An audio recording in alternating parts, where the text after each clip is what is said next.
Iya, saya jadi tertarik juga untuk menanyakan nih, biasanya adik-adik mahasiswa kan kalau paling stres besok mau ujian. Iya. Tapi buku masih tebal, belum dibaca. Berapa chapter lagi?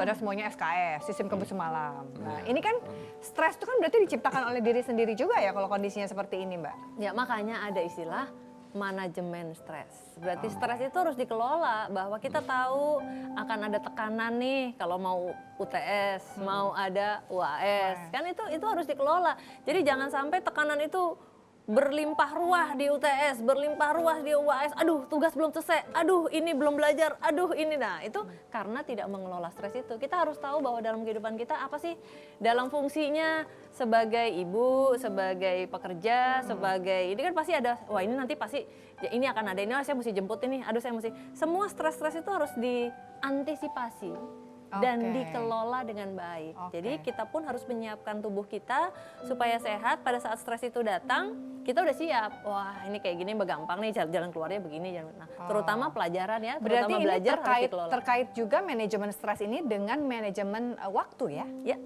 waktu, tenaga, prioritas. Oh, oke.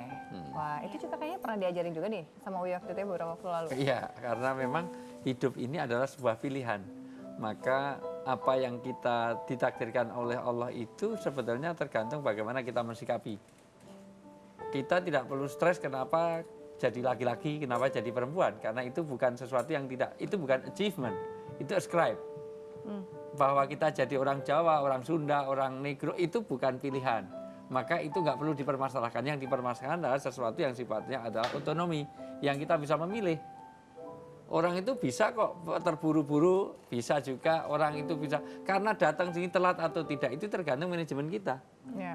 Kalau tahu memang macet, kenapa berangkatnya nggak dibikin awal, gitu Ya. misalnya. Kan itu bisa diatur. Makanya di dalam agama orang itu diajari tentang munadomun fisunihi dan harisun alal wakti. Jadi dia harus bisa mengatur waktu dan juga bisa mengatur masalah dalam hidup. Masalah kita itu apa? Itu harus kita manage. Yang kedua, kalau sudah terjadi apa yang lepas dari kita, maka ada beberapa ayat yang perlu saya sampaikan. Satu, mencari sisi positif. Karena asa antakrubu saya bahwa khairulakum, asa antuhibu saya bahwa sarulakum. Boleh jadi yang kita senangi itu tidak baik bagi kita. Yang kita benci malah baik bagi kita. Dulu kalau saya jadi bupati, mungkin saya sudah masuk penjara sekarang. Atau saya sudah, itu jadi cara mengatasi. Itu satu. Maka yang kedua, Allah tahu yang terbaik. Yang ketiga, jangan berlebihan. Artinya apa? Kalau kamu jangan terlalu sedih dengan apa yang luput, dan jangan terlalu senang dengan apa yang kamu miliki. Super terakhir adalah semua serahkan pada Allah. Bagus sekali, karena boleh jadi kita punya tafaul, ada ekspektasi besok. Kalau nggak ada di dunia, di akhirat ada kok. Wanita cantik, di akhirat lebih cantik. Kalau di akhirat wanitanya seperti ini, saya nggak masuk surga nggak apa-apa. Karena saya tahu di surga jauh lebih cantik dari ini, maka saya usahakan. Dengan catatan tetap ada usaha habluminanasnya gitu ya, Wi. Jadi ada orang harus, yang penting kita usahakan maksimal. Artinya hasil diserahkan pada Allah. Itulah yang paling penting dalam hidup kita. Apa yang disampaikan Mbak Cassandra sangat bagus, artinya bahwa kita bisa memanagenya dan Allah beri kemampuan kita.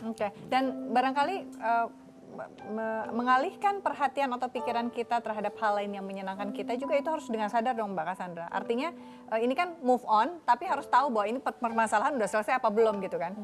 Permasalahan yang lampau gitu. Ya, yang paling penting itu kan adalah kita melakukan yang terbaik apa yang kita bisa lakukan. Ya, pada saat itu mungkin kita tidak bisa melakukan sesuatu, ya berarti kita lakukan yang lain. Pada saat kita melakukan yang lain pun itu juga harus yang terbaik yang bisa kita lakukan. Ya, istilahnya we do our best, let God do the rest. Itu oke itu. Mungkin ada yang terakhir dari Mbak Kiki nih, apa? Banyak pelajaran yang aku dapetin di hari ini, datang ke sini luar biasa sekali. Mbak Cassandra, Teteh, Pak Ustadz juga ngasih banyak banget masukan. Jadi saya nggak mau lagi stres sekarang, karena saya yakin semuanya akan ada solusi yang terbaik nanti. Gitu. Asal kita punya keyakinan bahwa ke depan pasti akan lebih baik daripada yang kemarin. Jadi ya, saya berterima kasih diundang di sini. Alhamdulillahirrahmanirrahim. Mas Micu silakan. stres juga dia. Nah, dari tadi, dari segmen awal dia udah aduh, bikin apa nih ya? Manusia itu kan makhluk sosial ya. Iya. Jadi Manusia. pasti butuh orang lain. Ya kan? Betul. Saya punya anak saya. Iya, iya. Jadi ada manajemen stres yang murah meriah menurut saya. Saya baru dapat ada yang bilang silaturahmi itu Luar memperpanjang biasa. usia, Ustaz. Betul, betul. Saya runut-runut mungkin lebih ke kesehatan juga bisa ya, Ustaz. Iya. Iya. Jadi banyak ngumpul, Oke. ngobrol, lepas daripada orang yang lebih Tidak sendiri. ada beban ya. heeh. Hang out katanya kalau bahasa kerennya ya. Padahal semuanya Gaul pada ya. diusir istrinya nih tiga-tiganya. Iya, stres di rumah. Stres di rumah ya, Bar ya. Dan Oke. yang hebat cangkir itu loh, yang biasa. Cangkir itu simbolisasi orang lama yang sekarang udah hilang. Iya, Dulu orang cangkir ngumpul, cangkir ya. nggak Iya. jadi cangkir kaleng ya. Ya kan? Jadi memang apa sabda Rasulullah tafarruju amin. Orang kalau mau bersilaturahmi bergaul itu akan menghilangkan apa yang ada dalam Beban, hati kita, beban dalam dalam hati. hati. Oke. Itu memang meringankan beban. Ini boleh saya boleh cerita sedikit. Boleh. Jadi ada teman yang mohon maaf anaknya baru meninggal. Jadi anaknya cuma satu, perempuan satu-satunya. Dan sudah dari TK, SD, SMP, SMA pas dia kerja baru meninggal. Oke. Dia marah sekali katanya Ustaz. Dia dendam sama Allah. Saking stresnya. Jadi dia cuma curhat ke aku aja. Dia tidak ngomong ke lain-lain. Ya saya bilang saya balas ya. Ya pada intinya emang dia butuh teman kan. Ya, sebenarnya. untuk butuh orang lain untuk dia didengarkan. curhat. Apa ya. Saya bilang ya bukannya so tahu. Mungkin kalau saya dalam posisi kamu mungkin saya lebih nggak kuat. Mungkin Allah memberi apa ya ujian bukan pada sembarang Sesuai orang. Aku kemampuan. bilang. Iya.